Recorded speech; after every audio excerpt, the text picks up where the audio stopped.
Thank you for your call. Let me go to Janet in Houston, Texas. Janet. Hi, Rev.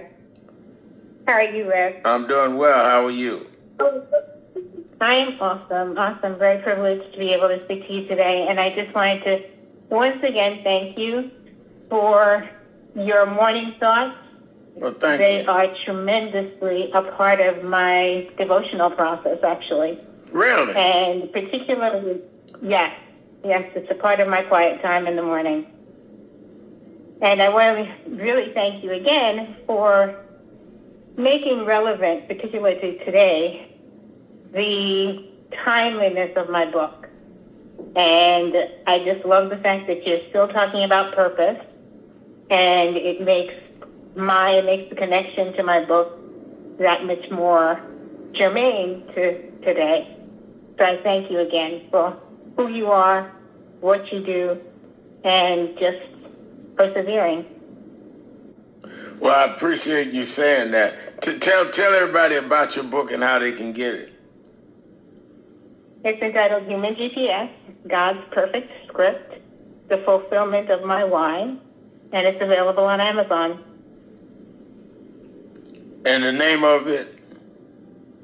Human GPS, like the navigational system, and that GPS stands for God's Perfect Script, The Fulfillment of My Why.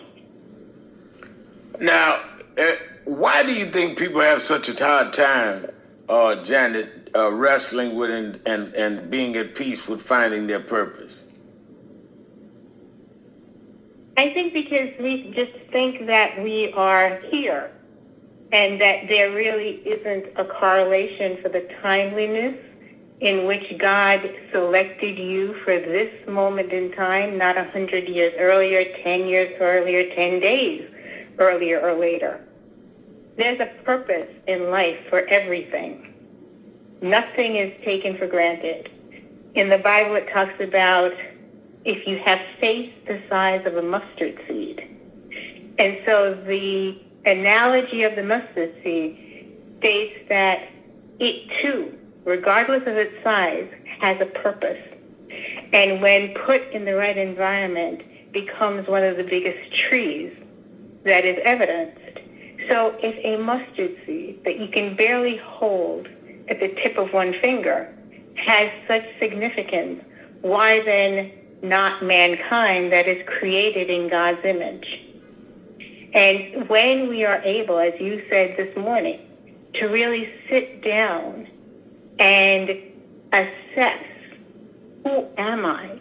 Where are my likes, my dislikes coming from? What does that say about me?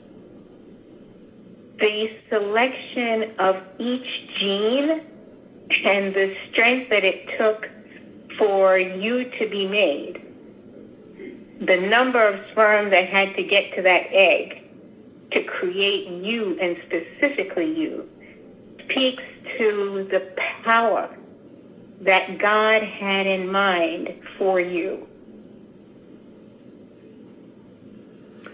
I think I couldn't have said it better. I think you're absolutely right, and I think people should read your book. I think people should absolutely know that the whole purpose in life is to find purpose, and I think that a lot of us kind of just I want to say it right.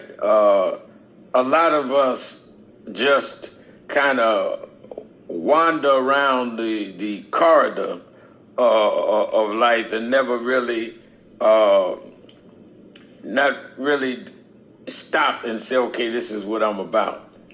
Very true. And then we get frustrated, and the frustration is not justified, in my opinion, because you can't arrive where you're not headed. And you got to know where you're headed in order to arrive.